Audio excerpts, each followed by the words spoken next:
வணக்கம். நீங்கள் கேட்டுக்கொண்டிருப்பது உலக சோசலிச வலைத்தளத்தின் செய்தி கட்டுரை. சீன கம்யூனிஸ்ட் கட்சி ஸ்தாபிக்கப்பட்டு 100 ஆண்டுகள். பீட்டர் சிமான்ஸ். 19/7/2021. இந்த மாதம் சீன கம்யூனிஸ்ட் கட்சியின் ஸ்தாபக மாநாடு ஜூலை 1921 ஒரு சங்காய் மகளிர் பள்ளியில் ஆரம்பிக்கப்பட்ட 100 ஆண்டுகளை குறிக்கிறது. 1917 ரஷ்ய புரட்சியால் உத்வேகம் பெற்ற இந்த நிகழ்வு உலக வரலாற்று முக்கியத்துவம் வாய்ந்தது. வர்க்க ஒடுக்குமுறைக்கும் ஏகாதிபத்திய ஆதிக்கத்திற்கும் எதிராக சீன மக்களின் நீடித்த போராட்டத்தில் இது ஒரு தீர்க்கமான திருப்புமுனையை குறித்து நிற்கிறது. 100 ஆண்டுகளுக்கு முன்னர் சீன கம்யூனிஸ்ட் கட்சியின் ஸ்தாபகத்திற்கு வழிகாட்டிய புரட்சிகர கருத்துக்கள் இந்த உத்தியோகபூர்வ நூற்றாண்டு கொண்டாட்டங்கள் குணாதிசப்படுத்தும் பாசாங்குத்தனம் மற்றும் பொய்யான கருத்துக்களுக்கு முற்றிலும் முரணாக நிற்கின்றன. இக்கொண்டாட்டங்கள் கட்சி பற்றிய மக்கள் கண்ணோட்டத்தையும் குறிப்பாக ஜனாதிபதி ஜி ஜின்பிங் பற்றியும் உயர்த்துவதற்காக வடிவமைக்கப்பட்டுள்ளன. கட்சியின் வரலாற்றை சித்தரிக்கும் நாடகங்களால் சீன தொலைக்காட்சி மூழ்கி வருகிறது. நாடு முழுவதும் உள்ள நகரங்கள் மற்றும் உள்ளூர் மக்கள் குடியிருப்புகளிலும் கருத்தரங்குகள் நடத்தப்படுகின்றன. மாவோ சேதுங்கின் பிறப்பிடம் உட்பட சீன கம்யூனிஸ்ட் கட்சியின் வரலாற்றுடன் தொடர்புடைய தளங்களை பார்வையிட கட்சி கிளைகள், தொழில் பட்டறைகள் மற்றும் உள்ளூர் கழகங்களால் சிவப்பு சுற்றுலா ஊக்குவிக்கப்படுகிறது. சீன கம்யூனிஸ்ட் கட்சியை மகிமைப்படுத்தும் படங்கள் வாரத்திற்கு 2 முறை திரையிடப்படுவதுடன் மற்றும் புரட்சிகர நாடகங்கள் என்று அழைக்கப்படுபவை நாடக அரங்கங்களில் அரங்கேற்றப்படுகின்றன. கட்சியை என்றென்றும் பின்பற்றுங்கள் மற்றும் சீன மக்களின் பயணத்தை எந்த சக்தியாலும் நிறுத்த முடியாது போன்ற 80 புதிய முழக்கங்கள் எல்லா இடங்களிலும் ஒட்டப்பட்டுள்ளன. இத்துடன் அனைத்தும் முடிந்துவிடவில்லை. 19 மற்றும் 20ஆம் நூற்றாண்டுகளில் ஏகாதிபத்திய சக்திகளுக்கு சீனாவின் அவமானகரமான அடிபணிவை முடிவுக்கு கொண்டு வருவதிலும் சீன தேசத்தை கட்டியெழுப்புவதிலும் சீன கம்யூனிஸ்ட் கட்சியின் பங்கும் மற்றும் சீன தேசியவாதத்தினை ஊதி பெருக்க செய்வதும் அனைத்து முனைகளிலும் தொடர்கின்றது. சர்வதேச அரங்கில் சீனாவை ஒரு சிறந்த சக்தியாக மாற்ற பள்ளி குழந்தைகள் ஜியின் சீன கனவு பற்றி கட்டுரைகளை எழுத பள்ளி பிள்ளைகள் கேட்கப்படுகின்றனர். மாவோயிச சித்தாந்தத்தையும் ஒரு புதிய சகாப்தத்திற்கான சீன குணாதிசயங்களுடன் சோசலிசம் பற்றிய ஜி ஜின்பிங்கின் சிந்தனையையும் புகழ்ந்துரைக்கும் கட்டுரைகள் சமர்ப்பிக்கப்பட்டால் வயது வந்தோர் சமூக கல்லூரி படிப்புகளுக்கு தள்ளுபடியை வழங்குகின்றன. இந்த தேசியவாத களியாட்டத்திற்கு பின்னால் இந்த நூற்றாண்டு கொண்டாட்டங்கள் என்பது உத்தியோகபூர்வ கட்சி வரலாற்று உள்ளடங்கலான பொய்களின் வழிபாட்டை விமர்சன ரீதியாக கேள்விக்குள்ளாக்க கூடுமென்று சீன கம்யூனிஸ்ட் கட்சி எந்திரத்தில் ஒரு வெளிப்படையான பதட்டம் உள்ளது. ஏப்ரல் 9ஆம் தேதி சீனாவின் இணைய போலீஸ் அமைப்பின் ஒரு பிரிவான சட்டவிரோத மற்றும் ஆரோக்கியமற்ற தகவல்களுக்கான அறிக்கையிடல் மையம் வரலாற்று நிகிலிசத்தை எதிர்த்து போராடுவதற்கான ஒரு புதிய வசதியை அறிவிப்பதன் மூலம் ஏற்கனவே விரிவான தணிக்கைக்கு ஒரு புதிய பிரிவை சேர்த்தது. சீன கம்யூனிஸ்ட் கட்சியின் வரலாற்றை சிதைக்கும், அதன் தலைமை அல்லது சித்தாந்தத்தை தாக்கும் அல்லது வீர தியாகிகளை அவதூறு செய்யும் இணையதள இடுக்கைகளை பற்றி புகாரளிக்க குடிமக்கள் ஊக்குவிக்கப்படுகிறார்கள். குறிப்பாக மக்களின் செல்வந்த அடுக்குகளின் நலன்களை அப்பட்டமாக பிரதிநிதித்துவப்படுத்துகின்ற ஊழல் நிறைந்த சீன கம்யூனிஸ்ட் கட்சியின் அதிகாரத்துவத்துடன் பரவலான வெறுப்பு நிலவும் சூழ்நிலைகளில் அக்கவலைக்கு நல்ல காரணம் உள்ளது. முழு உத்தியோகபூர்வ கொண்டாட்டமும் கட்சி அதன் ஆரம்பகால ஸ்தாபக கொள்கைகளுக்கு உண்மையாகவே உள்ளது என்ற அப்பட்டமான பொய்யின் அடிப்படையில் கட்டப்பட்டுள்ளது. உண்மையில் சீன கம்யூனிஸ்ட் கட்சி நீண்ட காலத்திற்கு முன்னர் அது ஸ்தாபிக்கப்பட்ட சோசலிச சர்வதேசவாத வேலை திட்டத்தை கைவிட்டுவிட்டது. சீன கம்யூனிஸ்ட் கட்சி ஒருபோதும் திருத்திக் கொள்ளாத ஜூலை 1, அல்லாது ஜூலை 23, 1921 அன்று சீன கம்யூனிஸ்ட் கட்சியின் ஸ்தாபக மாநாடு ஷங்காயின் பிரெஞ்சு கட்டுப்பாட்டு பகுதியில் போவன் மகளிர் உயர்நிலைப் பள்ளியின் ஒரு தங்குமிடத்தில் ஆரம்பித்து வைக்கப்பட்டு பின்னர் ஒரு தனியார் வீட்டிற்கு மாற்றப்பட்டது. ஷங்காய், பெய்ஜிங், வூஹான், ஷாங்ஷா மற்றும் ஜினான் ஆகிய இடங்களிலிருந்து தலா 12 பிரதிநிதிகளும் 3ஆம் அகிலத்தின் அல்லது கொமிங்டர்னின் 2 பிரதிநிதிகளான மாரிங் என அழைக்கப்படும் ஹென்க் ஸ்னீவ்லீட் மற்றும் சீனாவில் நிக்கோல்ஸ்கி என அழைக்கப்படும் விளாடிமிர் நெய்மன் ஆகியோர் இருந்தனர். கலந்து கொள்ள முடியாத ஆனால் சீன கம்யூனிஸ்ட் கட்சியின் ஸ்தாபக தலைவராக தேர்ந்தெடுக்கப்பட்ட ஹென் டியூசியோவின் ஒரு சிறப்பு பிரதிநிதியும் கலந்து கொண்டார். தற்போதைய சீன கம்யூனிஸ்ட் கட்சி பிரச்சாரம் காங்கிரஸை ஒரு சீன பிரச்சனையாக முன்வைக்கும் அதே வேளையில் சீனாவிலும் பிற நாடுகளிலும் கம்யூனிஸ்ட் கட்சிகள் நிறுவப்பட்டதானது அக்டோபர் 1917 ரஷ்ய புரட்சியின் மகத்தான சர்வதேச தாக்கத்தையும் விளாடிமிர் லெனின், லியோன் ட்ரொட்ஸ்கி தலைமையிலான கம்யூனிஸ்ட் கட்சியால் முதல் தொழிலாளர் அரசை ஸ்தாபித்ததையும் பிரதிபலித்தது. மார்ச் 1919 3ஆம் அகிலத்தின் ஸ்தாபக மாநாட்டின் அறிக்கையானது காலனித்துவ நாடுகளில் உள்ள மக்களுக்கு ஒரு நேரடி வேண்டுகோளை விடுத்து ஆப்பிரிக்கா மற்றும் ஆசியாவின் காலனித்துவ அடிமைகள் பாட்டாளி வர்க்க சர்வாதிகாரத்திற்கான நேரமே உங்கள் விடுதலையின் நேரமாக இருக்கும் என்று அறிவித்தது. நாட்டின் அரைக்காலனித்துவ ஒடுக்குமுறையை எதிர்த்து போராடுவதற்கான வழியை தேடும் சீனாவில் உள்ள புத்திஜீவிகள் மற்றும் இளைஞர்கள் இந்த செய்தியை மிகவும் ஈர்ப்பு மிக்கதாக கண்டனர். 1911ஆம் ஆண்டின் சீன புரட்சி கொமிங்டாங் KMTயினை உருவாக்கிய முதலாளித்துவ தேசியவாதியான சன் யாட் சென்னை சீன குடியரசின் தற்காலிக தலைவராக்கியது. ஆனால் நாட்டை ஒன்றிணைப்பதிலோ அல்லது ஏகாதிபத்திய ஆதிக்கத்தை முடிவுக்கு கொண்டு வருவதிலோ அவர் வெற்றி பெறவில்லை. மேலும் முதலாம் உலகப் போருக்கு பின்னர் 1919 நடந்த வெர்சாய் சமாதான மாநாட்டில் போரில் முக்கியமான வெற்றி பெற்ற சக்திகள் ஜெர்மனியில் இருந்து கைப்பற்றப்பட்ட சாண்டோங் மாகாணத்திற்கான ஜப்பானின் உரிமை கோரலை ஆதரித்தன. இந்த முடிவு பகிரங்கமாக வெளிவந்த போது அது மே 4, 1919 முதல் பரவலான ஆர்ப்பாட்டங்களையும் வேலை நிறுத்தங்களையும் தூண்டியது. மே 4 இயக்கம் ஏகாதிபத்திய எதிர்ப்பு உணர்விலிருந்து உருவானாலும் ஆனால் அது மிகவும் பரந்த புத்திஜீவித மற்றும் அரசியல் வடிவத்தை எடுப்பதற்கு வழிவகுத்தது. இதில் சென் தூசியோ மற்றும் அவரது நெருங்கிய ஒத்துழைப்பாளர் லீ டாச்சோவ் ஆகியோர் முக்கிய பாத்திரங்களை வகித்தனர். அரசுக்கு சொந்தமான சின்ஹூவா செய்தி நிறுவனம் அதன் சீன கம்யூனிஸ்ட் கட்சியின் 100ஆண்டு தின படிப்பினைகள் தொடரில் வெளியிட்ட சமீபத்திய கட்டுரை 1921ஆம் ஆண்டில் கட்சியின் ஸ்தாபக இலக்கு சீன தேசத்தின் பெரும் மறுமலர்ச்சி என்று அறிவிக்கிறது. இது தொடர்ந்து சீன கம்யூனிஸ்ட் கட்சி நாட்டை காப்பாற்றுதல், புத்துயிர் பெறுதல், வளப்படுத்துதல் மற்றும் பலப்படுத்துதல் போன்ற வரலாற்று பணிகளை மேற்கொள்கிறது. எப்போதும் சீன தேசத்தினதும் சீன மக்களினதும் முன்னணி பாதுகாப்பு படையாக இருக்கும் அதன் பெரிய சாதனைகள் ஆயிரக்கணக்கான ஆண்டுகளாக குறிப்பிடப்படக்கூடியதாக இருக்கும் ஒரு வரலாற்று நினைவு சின்னத்தை உருவாக்கும் என குறிப்பிடுகிறது. சீன தேசியவாதத்தின் இந்த மகிமைப்படுத்துதல் சீன புரட்சி மற்றும் சீனாவில் 3ஆம் அகிலத்தின் தலையீட்டோடு பிணைந்திருந்த சீன கம்யூனிஸ்ட் கட்சியின் ஸ்தாபகத்தை வழிநடத்திய கருத்துக்களுக்கு முற்றிலும் தொடர்பற்றதாகும்.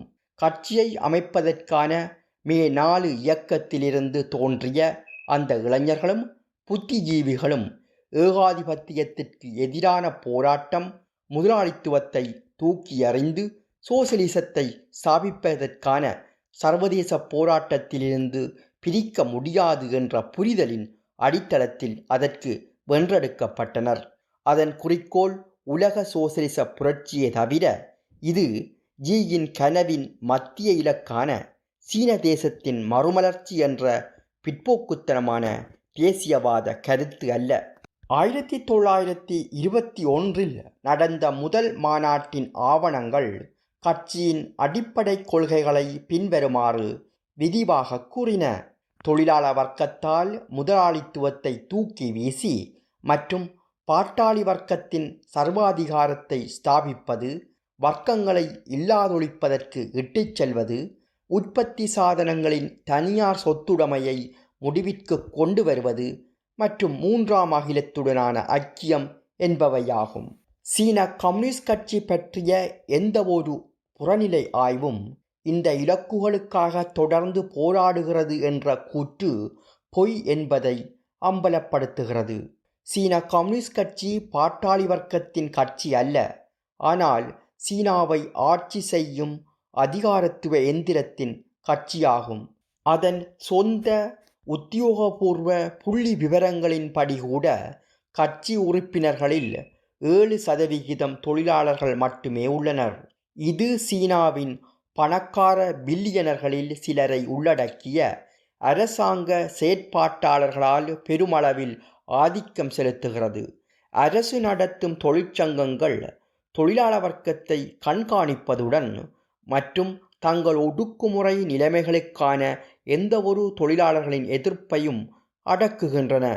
தனியார் இலாபமும் சந்தையும் வாழ்க்கையின் ஒவ்வொரு அம்சத்திலும் ஆதிக்கம் செலுத்தும் அதன் மிகப்பெரிய தனியார் நிறுவனங்கள், பங்குச் சந்தைகள் மற்றும் பணக்கார பல பில்லியனர்களுடனான சீன குணாதிசயங்களை கொண்ட சோசலிசத்தை குறிக்கிறது என்ற கூற்று கேலிக்குரியதாகும்.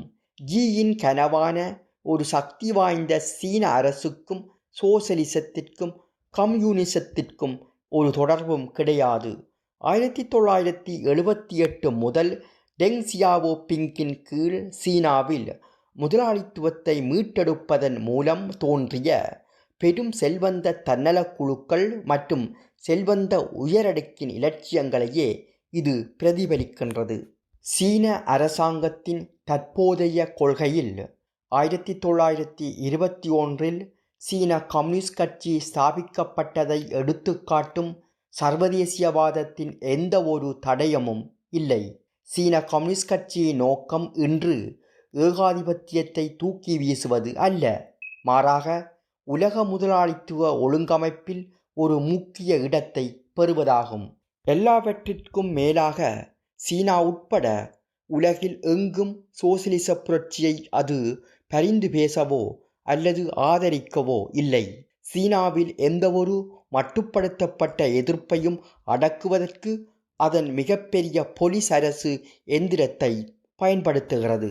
உண்மையான சோசலிசத்திற்காக போராட விரும்பும் சீனாவில் உள்ள தொழிலாளர்கள், இளைஞர்கள் மற்றும் புத்திஜீவிகள் இன்று எதிர்கொள்ளும் முக்கியமான கேள்வி என்னவென்றால், இந்த போராட்டத்திற்கு என்ன முன்னோக்கு வழிகாட்டும் என்பதாகும்.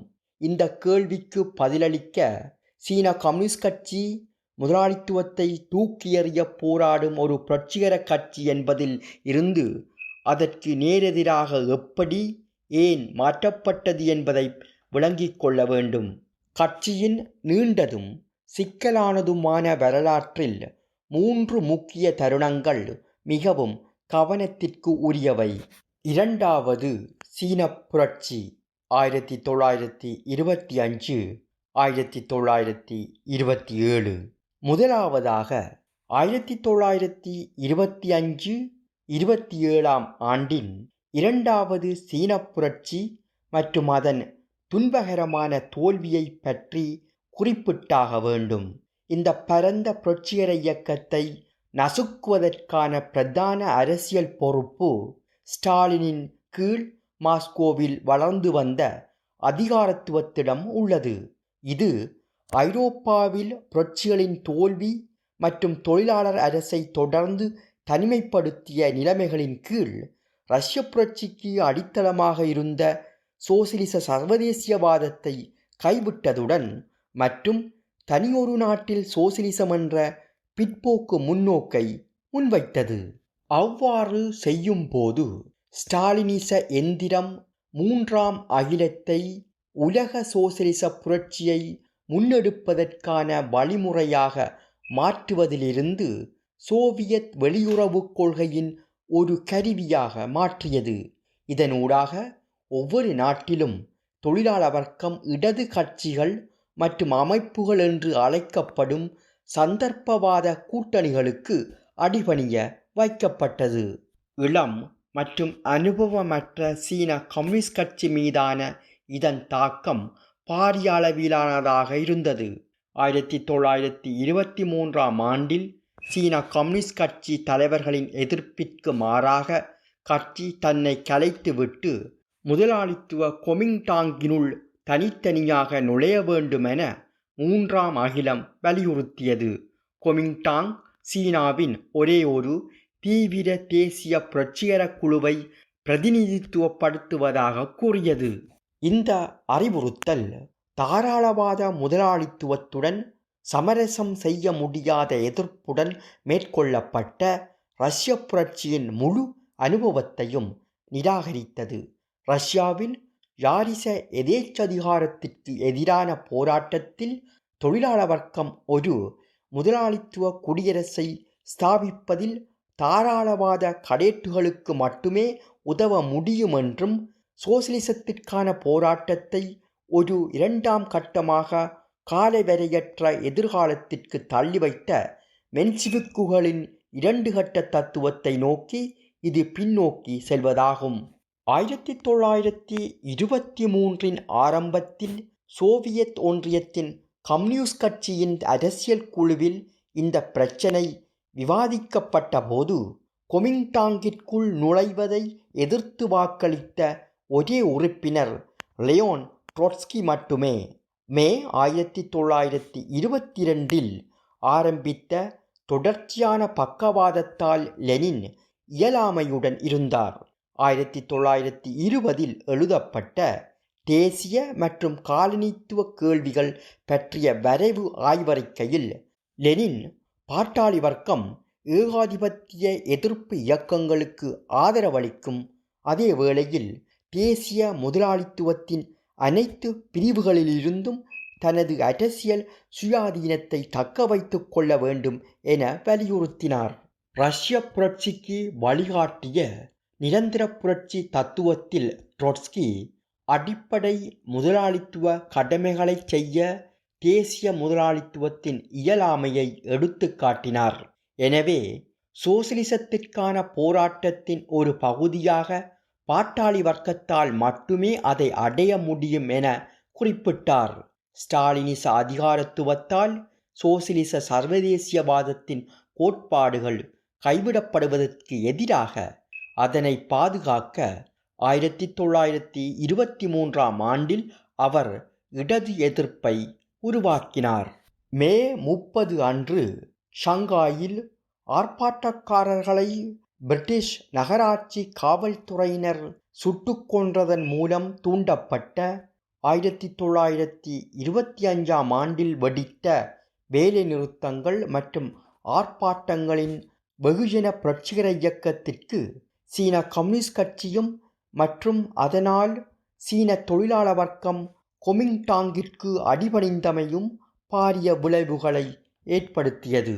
இப்போது சியாங் கெய் ஷேக் தலைமையிலான கொமிங்டாங்கிற்குள் சீன கம்யூனிஸ்ட் கட்சி உறுப்பினர்களின் அரசியல் நடவடிக்கைகளுக்கு பெருகிய முறையில் கடுமையான கட்டுப்பாடுகளை விதித்த போதிலும் ஸ்டாலின் கொமிங்டாங்கிலிருந்து உடைத்து கொண்டு வருவதையும் எதிர்த்து மேலும் இந்த முதலாளித்துவ கட்சியை பிரகாசமான புரட்சிகர வண்ணங்களில் வரைந்தார். 1927ஆம் ஆண்டில் ஏகாதிபத்தியத்திற்கு எதிரான போராட்டம் சீன முதலாளித்துவத்தை ஒரு புரட்சிகர பாத்திரத்தை வகிக்க கட்டாயப்படுத்தும் என்ற ஸ்டாலினின் கூற்றின் பொய்யை ட்ரொட்ஸ்கி அம்பலப்படுத்தினார். ஏகாதிபத்தியத்திற்கு எதிரான புரட்சிகர போராட்டம் பலவீனமடையவில்லை, மாறாக வர்க்கங்களின் அரசியல் வேறுபாடுகளை பலப்படுத்துகிறது. தொழிலாளர்களையும் விவசாயிகளையும் ஏகாதிபத்தியத்திற்கு எதிராக உண்மையில் எழுச்சியுறச் செய்வதற்கு அவர்களின் அடிப்படையான மற்றும் மிக ஆழமான வாழ்க்கை நலன்களை நாட்டின் விடுதலைக்கான பாதையுடன் இணைப்பதன் மூலம் மட்டுமே சாத்தியமாக்கும். ஆனால் ஒடுக்கப்பட்ட மற்றும் சுரண்டப்பட்ட வெகுஜனங்களை தங்கள் கால்களில் எழுந்து நிற்கச் செய்யும் அனைத்தும் தவிர்க்க முடியாமல் தேசிய முதலாளித்துவத்தை ஏகாதிபத்தியவாதிகளுடன் ஒரு பகிரங்க கூட்டிற்குள் தள்ளும். முதலாளித்துவத்திற்கும் தொழிலாளர்கள் மற்றும் விவசாயிகளுக்கும் இடையிலான வர்க்கப் போராட்டம் பலவீனமடையவில்லை. மாறாக ஒவ்வொரு கடுமையான மோதலிலும் இரத்தக்களரியான உள்நாட்டுப் போரின் கட்டம் வரை ஏகாதிபத்திய ஒடுக்குமுறையால் கூர்மைப்படுத்தப்படுகிறது. இந்த எச்சரிக்கை துன்பகரமாக உறுதிப்படுத்தப்பட்டது. சீன கம்யூனிஸ்ட் கட்சியை கொமிங்டாங்கிற்கு அடிபணியச் செய்வதன் மூலம் ஸ்டாலின் புரட்சியின் புதைகுழி தோண்டுபவர் ஆனார். இது ஏப்ரல் 1927 ஷங்காயில் ஆயிரக்கணக்கான தொழிலாளர்கள் மற்றும் சீன கம்யூனிஸ்ட் கட்சி உறுப்பினர்களை சியாங் கே ஷேக் மற்றும் அவரது படைகள் படுகொலை செய்வதற்கும், அதைத் தொடர்ந்து மே 1927 இடது கொமிங்டாங் என ஸ்டாலினிஸ்டுகளால் அழைக்கப்பட்டவர்களால் தொழிலாளர்கள் மற்றும் விவசாயிகள் படுகொலை செய்யப்படுவதற்கும் உதவியது. ஸ்டாலின் பின்னர் திடீரென நேரெதிராக நிலைப்பாட்டை மாற்றிக்கொண்டார். தணிந்து வரும் புரட்சிகர அலைக்கு மத்தியில் நொறுங்கிப்போன சீன கம்யூனிஸ்ட் கட்சியை தொடர்ச்சியான அழிவுகரமான சாகசங்களுக்குள் அவர் தள்ளிவிட்டார். 20ஆம் நூற்றாண்டின் வரலாற்றில் இதுபோன்ற நீண்டகால தாக்கத்தை ஏற்படுத்திய இந்த பேரழிவுகரமான தோல்விகள் சீன தொழிலாள வர்க்கத்தின் வெகுஜன கட்சியாக சீன கம்யூனிஸ்ட் கட்சி இருப்பது உண்மையில் முடிவிற்கு வந்ததை குறித்தது. இந்த துன்பகரமான அனுபவத்திலிருந்து தேவையான அரசியல் படிப்பினைகளை எடுப்பதற்கு பதிலாக ஸ்டாலின் தனது கொள்கைகள் சரியானவை என்று வலியுறுத்தி சீன கம்யூனிஸ்ட் கட்சி தலைவர் சென் துஷியோவை தோல்விகளுக்கு பலிக்கடாவாக்கினார். இரண்டாம் சீன புரட்சியால் எழுப்பப்பட்ட கேள்விகளுக்கு விடை தேடும் சென் மற்றும் பிற முக்கிய சீன கம்யூனிஸ்ட் கட்சி தலைவர்கள் ட்ரொட்ஸ்கியின் எழுத்துக்களின் பால் ஈர்க்கப்பட்டு சீன இடது எதிர்ப்பை உருவாக்கி பின்னர் சீனாவிலும் சர்வதேச அளவிலும் ஸ்டாலினிசத்தின் கொடூரமான துரோகங்களுக்கு எதிராக 1938 ட்ரொட்ஸ்கியால் நிறுவப்பட்ட 4ஆம் அகிலத்தின் ஒரு பகுதியை உருவாக்கினர். சீன கம்யூனிஸ்ட் கட்சியில் எஞ்சியிருந்தவர்கள் ஸ்டாலினையும் மென்சிவிக் 2 கட்ட தத்துவம் உட்பட அவரது குற்றங்களையும் பாதுகாத்து கிராமப்புறங்களுக்கு பின்வாங்கினர். 1935 சீன கம்யூனிஸ்ட் கட்சியின் தலைமையை இறுதியில் எந்த சவாலுமின்றி ஏற்றுக்கொள்ளவிருந்த மாவோ சேதுங் 1920களின் தோல்விகளில் இருந்து சீன புரட்சியின் பிரதான சக்தியாக இருந்த விவசாயிகளே தவிர பாட்டாளி வர்க்கம் அல்ல என்ற மார்க்சிச எதிர்ப்பு முடிவை எடுத்தார். 1949 மூன்றாம் சீன புரட்சி. இந்த முடிவு 1949 மூன்றாம் சீன புரட்சிக்கு நீண்டகால விளைவுகளை ஏற்படுத்திய சீன கம்யூனிஸ்ட் கட்சியின் வரலாற்றில் 2வது பெரிய திருப்பு முனையாக இருந்தது. சீனாவில் விவசாயிகளின் போராட்டங்களின் மகத்தான புரட்சிகர ஜனநாயக முக்கியத்துவத்தையும் விவசாய மக்களின் ஆதரவை தொழிலாள வர்க்கம் வென்றெடுக்க வேண்டியதன் அவசியத்தையும் ட்ரொட்ஸ்கி நன்கு அறிந்திருந்தாலும் புரட்சிகர சோசலிச இயக்கத்தின் சமூக அடித்தளமாக இருக்கும் பாட்டாளி வர்க்கத்தினை விவசாயிகளை கொண்டு பிரதியீடு செய்வதற்கான முயற்சியின் தாக்கங்கள் குறித்து அவர் ஒரு தீவிரமான எச்சரிக்கையை தெரிவித்தார். இடது எதிர்ப்பாளர்களது சீன ஆதரவாளர்களுக்கு 1932 எழுதிய கடிதத்தில் ட்ரொட்ஸ்கி பின்வருமாறு எழுதினார். விவசாயிகள் இயக்கம் பெரிய நிலச்சுவாந்தர்கள், இராணுவவாதிகள், நிலப்பிரபுத்துவவாதிகள் மற்றும் கொள்ளை அடிப்பவர்களுக்கு எதிராக இயக்கப்படும் வரையில் ஒரு பெரிய புரட்சிகர காரணியாகும். ஆனால் விவசாயிகள் இயக்கத்திலேயே மிகவும் சக்தி வாய்ந்த தனி உடைமை சார்பு மற்றும் பிற்போக்குத்தனமான போக்குகள் உள்ளன. இவை மேலும் ஒரு குறிப்பிட்ட கட்டத்தில் அது தொழிலாளர்களுக்கு விரோதமாகி ஏற்கனவே தாங்கியுள்ள ஆயுதங்களைக் கொண்டு அந்த விரோதத்தை காட்ட முயலலாம். விவசாயிகளின் இந்த இரட்டைத் தன்மையை மறந்தவர் ஒரு மார்க்சிசவாதி அல்ல. முற்போக்கான தொழிலாளர்களுக்கு கம்யூனிச சின்னங்களுக்கும் பதாகைகளுக்கும் பின்னால் இருக்கும் உண்மையான சமூக நிகழ்ச்சி போக்கை அறிந்து கொள்ள கற்பிக்கப்பட வேண்டும். மாவோ தலைமையிலான விவசாய படைகள் பாட்டாளி வர்க்கத்தின் பகிரங்க எதிரியாக மாற்றப்படலாம் மற்றும் தொழிலாளர்கள் மற்றும் சீன ட்ரொட்ஸ்கிஸ்டுகள் பிரதிநிதித்துவப்படுத்தும் அவர்களின் மார்க்சிச முன்னணிப்படைக்கு எதிராக விவசாயிகளை தூண்டலாம் என்று ட்ரொட்ஸ்கி எச்சரித்தார். கொமின்டாங்கின் தோல்விக்கு பின்னர் சீன கம்யூனிஸ்ட் கட்சி அதிகாரத்தை கைப்பற்றி அக்டோபர் 1949 சீன மக்கள் குடியரசை பிரகடனப்படுத்தியமை உலகின் மிக அதிக மக்கள் தொகை கொண்ட நாட்டில் ஒரு முக்கியமான புரட்சிகர எழுச்சியின் விளைவாகும். இது இரண்டாம் உலகப் போருக்கு பின்னர் உலகம் முழுவதும் வெடித்த புரட்சிகர இயக்கங்கள் மற்றும் காலனித்துவ எதிர்ப்பு போராட்டங்களின் ஒரு பகுதியாகும். இது இரண்டு உலகப் போர்களையும் பெரும் மந்த நிலையையும் உருவாக்கிய முதலாளித்துவ அமைப்பிற்கு முற்றுப்புள்ளி வைக்கும் உழைக்கும் மக்களின் உறுதியை பிரதிபலிக்கிறது. சீன கம்யூனிஸ்ட் கட்சியின் அரசியல் ஆதிக்கத்தின் விளைவாக சீன புரட்சி என்பது ஒரு முரண்பாடான நிகழ்வு என்பது சரியாக புரிந்து கொள்ளப்படவில்லை. குறிப்பாக ஐரோப்பாவில் போருக்கு பிந்தைய புரட்சிகர இயக்கங்களின் தோல்விகளின் விளைவாக ஸ்டாலின் ஆணையிட்ட நிலைப்பாட்டை தொடர்ந்து மாவோ மற்றும் சீன கம்யூனிஸ்ட் கட்சி ஆகியவை கொமின்டாங்குடன் சந்தர்ப்பவாத கூட்டணியை பேணி 1937 சீனாவின் ஜப்பானிய படையெடுப்பிற்கு எதிராக கூட்டணியை உருவாக்க முயற்சித்தன. சீன கம்யூனிஸ்ட் கட்சிக்கு எதிராக சியாங் கே சேக் மற்றும் கொமின்டாங் இராணுவ நடவடிக்கைகளை தொடங்கிய போதுதான் மாவோ இறுதியாக அக்டோபர் 1947 அதை தூக்கி எறிய வேண்டுமென்றும் புதிய சீனாவை கட்டியெழுப்ப வேண்டுமென்றும் அழைப்பு விடுத்தார். அடுத்த 2 ஆண்டுகளில் கொமின்டாங் ஆட்சியின் விரைவான சரிவு அதன் உள் அழுகல் மற்றும் சீன முதலாளித்துவத்தின் திவால் தன்மைக்கு சான்று அளித்தது. இது தொழிலாள வர்க்கத்தின் வேலைநிறுத்த அலை உட்பட பரவலான எதிர்ப்பை உருவாக்கியது. எவ்வாறாயினும் சீன கம்யூனிஸ்ட் கட்சி தொழிலாள வர்க்கத்திற்கு எந்த விதமான நோக்கு நிலையையும் வழங்கவில்லை. மேலும் மாவோவின் விவசாயிகளை அடிப்படையாக கொண்ட படைகள் நகரங்களுக்குள் நுழைவதற்கு அது செயலற்ற முறையில் காத்திருக்க வேண்டுமென்று வலியுறுத்தியது. மென்செவிக் ஸ்டாலினிச 2 கட்ட தத்துவத்தை தொடர்ந்து ஒரு புதிய சீனா பற்றிய மாவோவின் முன்னோக்கு ஒரு முதலாளித்துவ குடியரசின் முன்னோக்கு ஆகும்.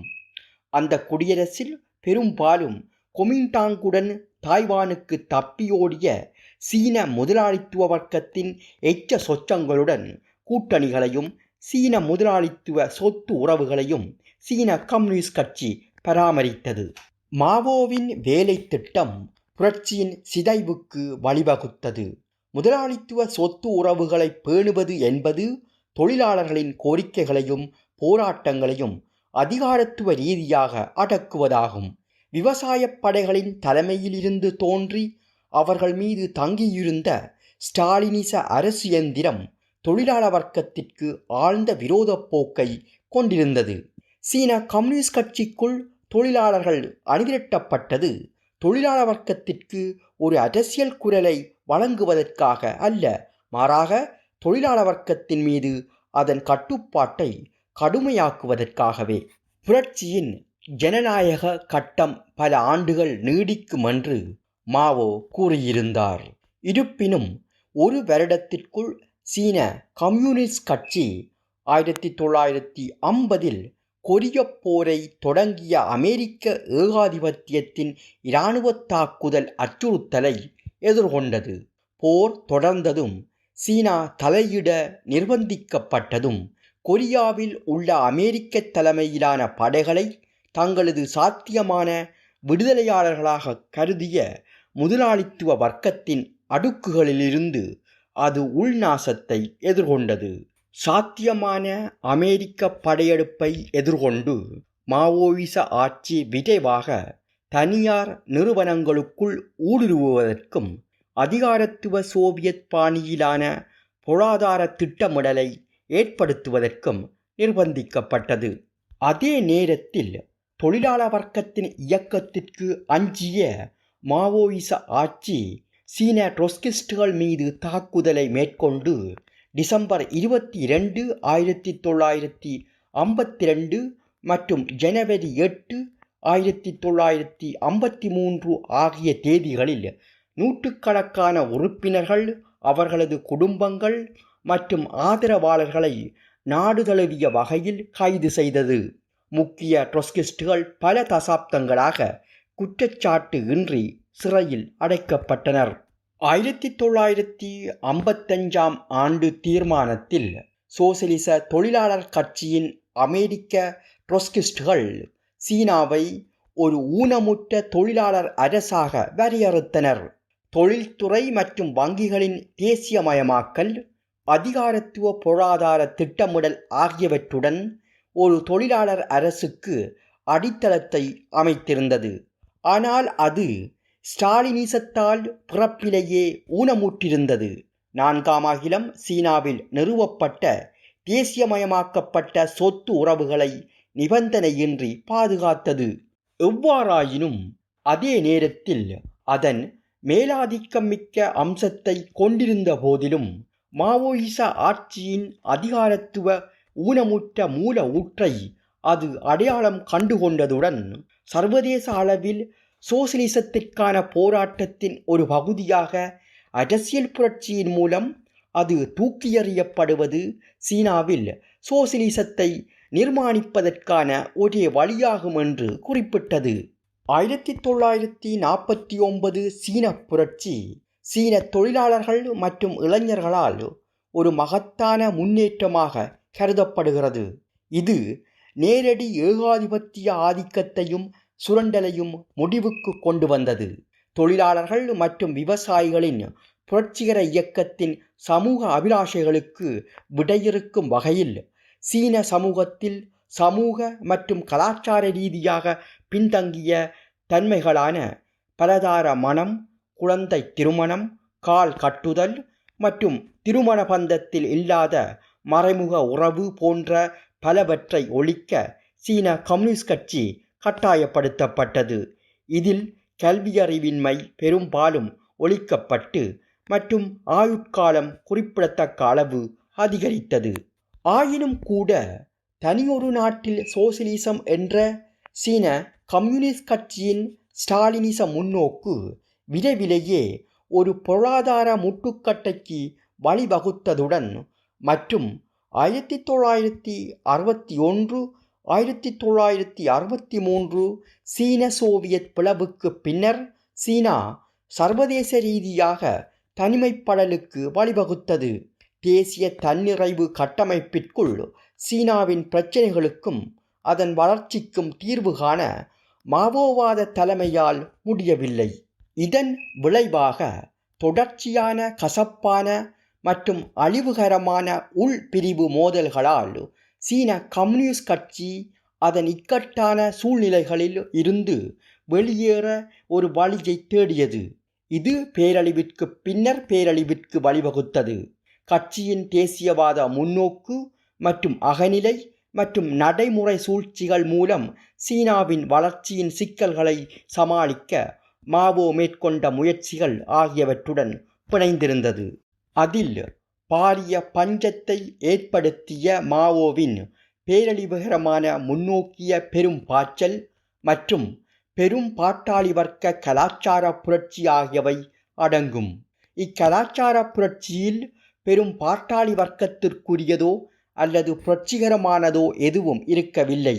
தனது போட்டியாளர்களுடன் கணக்குகளை தீர்ப்பதற்கான வழிமுறையாக மாணவர்களையும் உதிரிப்பாட்டாளி வர்க்கத்தின் கூறுகளையும் விவசாயிகளையும் தனது செம்படைக்கு அணிதிரட்ட மாவோ செய்த முயற்சி ஒரு தீர்க்கப்படாத பேரழிவாக மாறியது.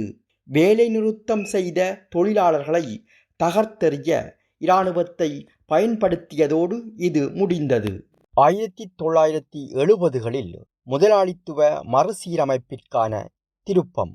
சீன தொழிலாளர்கள் 1949ஆம் ஆண்டின் அவசியமான மற்றும் நியாயமான புரட்சிக்கும் கலாச்சார புரட்சியின் பிற்போக்குத்தன்மைக்கும் இடையே ஒரு தெளிவான வேறுபாட்டை வரைந்து கொள்ள வேண்டும்.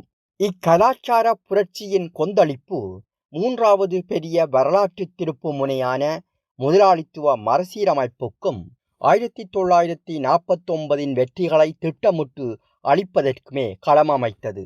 பல்வேறு நவ மாவோவாத போக்குகள் மாவோவை ஒரு உண்மையான சோசலிஸ்டாகவும் மார்க்சிச புரட்சியாளராகவும் அவரது கருத்துக்கள் குறிப்பாக 1978ஆம் ஆண்டில் ஆரம்ப சந்தை சார்பு சீர்திருத்தங்களை அறிமுகப்படுத்திய டெங் சியாவோபிங் போன்ற மற்றவர்களால் காட்டிக் கொடுக்கப்பட்டதாகவும் சித்தரிக்க முயல்கின்றன.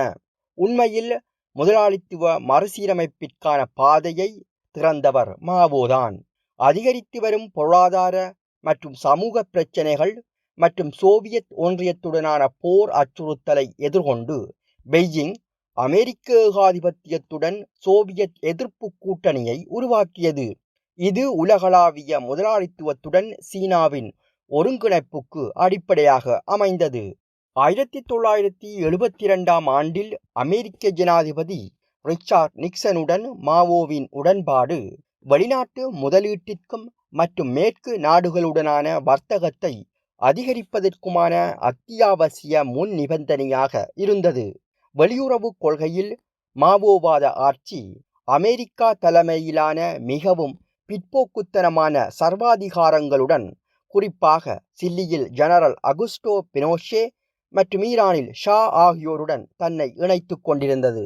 அமெரிக்காவுடனான உறவுகள் இல்லாமல் வெளிநாட்டு மூலதனம் மற்றும் சந்தைகளுக்கான அணுகல் மற்றும் 1978ஆம் ஆண்டில் வெளிநாட்டு முதலீட்டாளர்களுக்கான சிறப்பு பொருளாதார மண்டலங்கள் கிராமப்புறங்களில் கம்யூன்களுக்கு பதிலாக தனியார் நிறுவனங்களை நிறுவியது மற்றும் திட்டமிட்ட பொருளாதாரத்தை சந்தையால் மாற்றுவது உள்ளடக்கிய தனது பாரிய சீர்திருத்த மற்றும் பொருளாதாரத்தை திறந்துவிடும் நிகழ்ச்சி நிரலை டெங் தொடங்கியிருக்க முடியாது.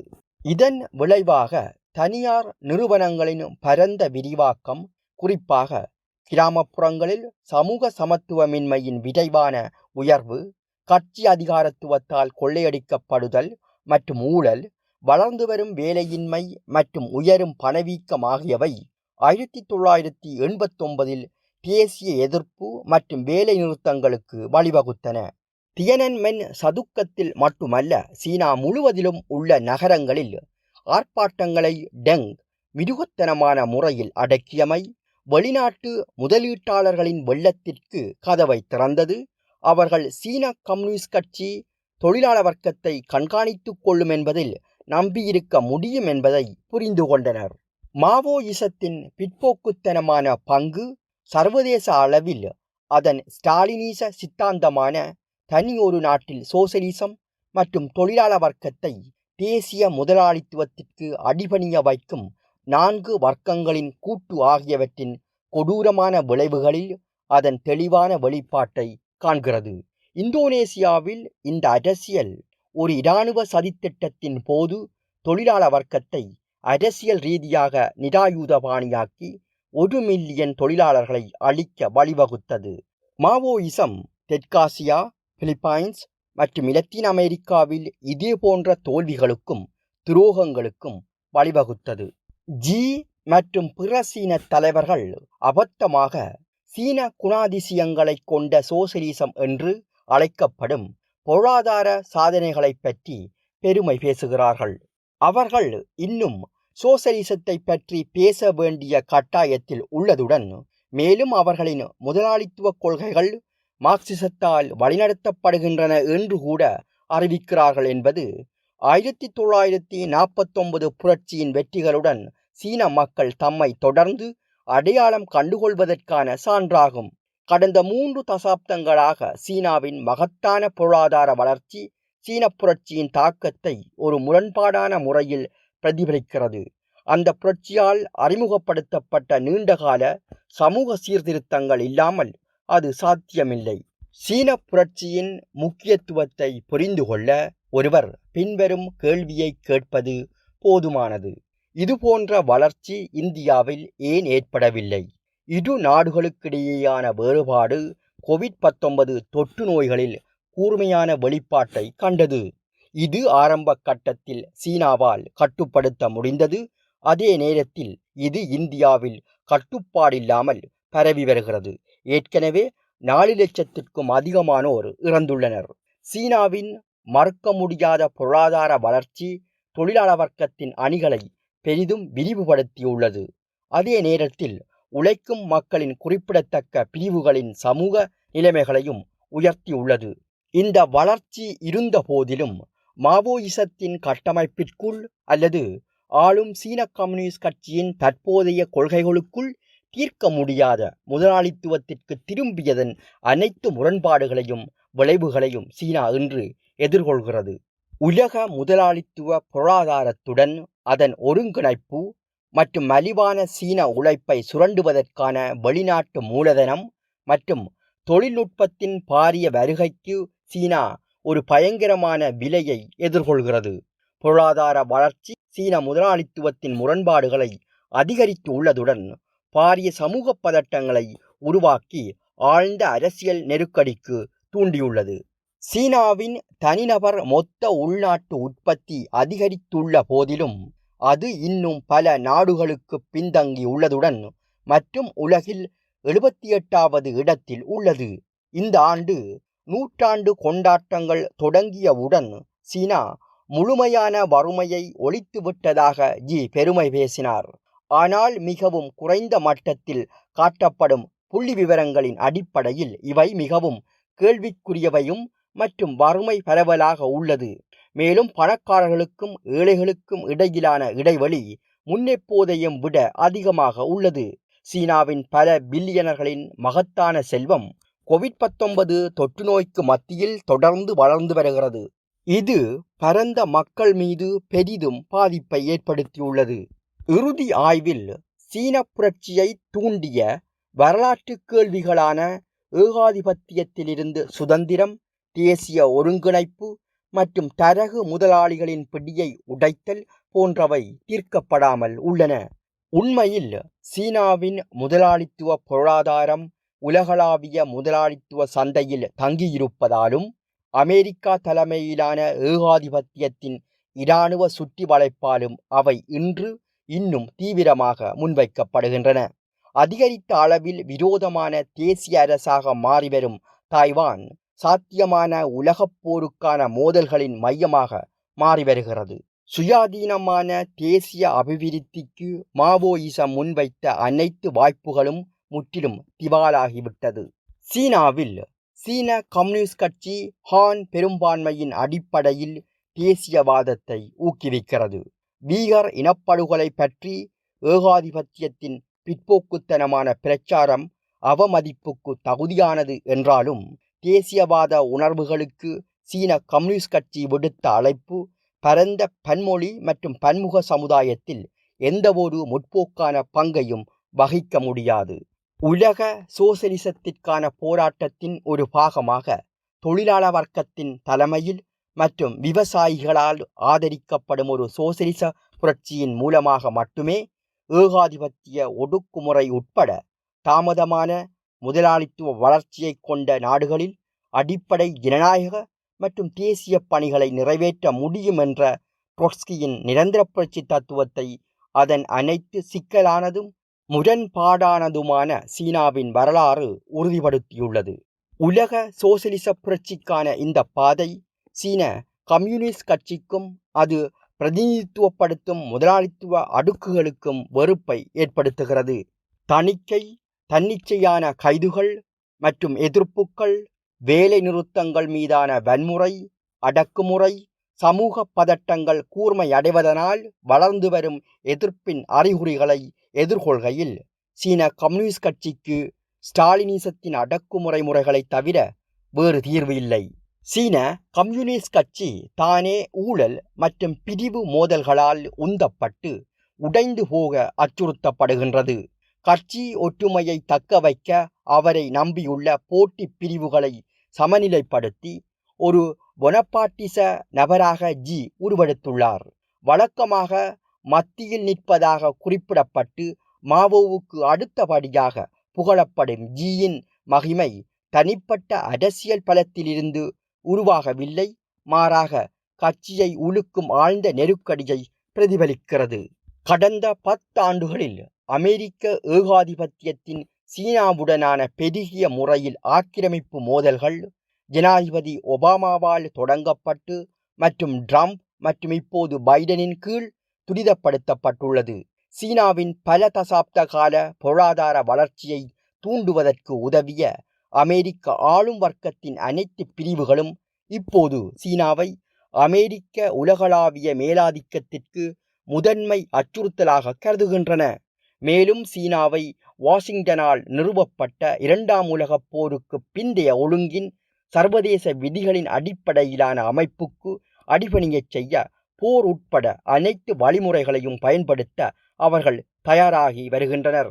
ஏகாதிபத்தியத்துடனான சீன கம்யூனிஸ்ட் கட்சியின் சமாதான சகவாழ்வு முன்னோக்கு மற்றும் முதலாளித்துவ உலக ஒழுங்கில் தனது இடத்தை பெறுவதற்கான சீனாவின் அமைதியான உயர்வுக்கான எதிர்பார்ப்பு ஆகியவை உடைந்து கொண்டிருக்கின்றன. ஜனநாயக கட்சியினர் மற்றும் குடியரசுக் கட்சியினரின் ஆதரவுடன் பைடன் அமெரிக்க நட்பு நாடுகளுடன் இணைந்து சீனாவுக்கு எதிரான போருக்கு ஆயுதம் ஏந்த நூற்றுக்கணக்கான பில்லியன் டாலர்களை இறைக்கின்றனர். அதே நேரத்தில் சீன கம்யூனிஸ்ட் கட்சியினால் பிரிவினைவாத போக்குகளை கடுமையாக அடக்கப்படுவதன் மூலம் தூண்டப்பட்ட சீனாவிற்குள்ளான பதட்டங்களை வாஷிங்டன் தனக்கு சாதகமாக பயன்படுத்தி நாட்டை பலவீனப்படுத்துவதற்கும் உடைப்பதற்கும் முயற்சிக்கிறது. ஒரு பேரழிவுகரமான போரின் அபாயத்தை எதிர்கொண்டுள்ள சீன கம்யூனிஸ்ட் கட்சி தலைமை இராணுவ மற்றும் வெளியுறவு கொள்கை அடிப்படையில் சீனாவின் பாதுகாப்பை கருத்தில் கொண்டு அதன் ஆயுதப்படைகளை கட்டமைத்து அதன் ஒரே இணைப்பு ஒரே சாலை முன்முயற்சியை ஊக்குவிக்கிறது. ஒருபுறம் அது அமெரிக்க ஏகாதிபத்தியத்தை சமாதானப்படுத்தவும் புதிய ஒப்பந்தத்தை எட்டவும் முயற்சிக்கிறது. மறுபுறம் அது ஒரு பயனற்ற ஆயுத பந்தயத்தில் ஈடுபட முற்பட்டு பேரழிவில் மட்டுமே முடிவுக்கு வரக்கூடிய தேசியவாதம் மற்றும் பேரினவாதத்தை தூண்டிவிடுகிறது. சீன கம்யூனிஸ்ட் கட்சி ஸ்தாபிக்கப்பட்டு சோசியலிச சர்வதேசியவாதத்தை வெகு காலத்திற்கு முன்பே கைவிட்ட நிலையில் சோசியலிசத்திற்கான போராட்டத்தின் அடிப்படையில் ஒரு ஒருங்கிணைந்த போர் எதிர்ப்பு இயக்கத்தை உருவாக்க சர்வதேச தொழிலாளர் வர்க்கத்திடம் எந்தவொரு அழைப்பு விட அது இயல்பிலேயே இலாயக்கற்றுள்ளது.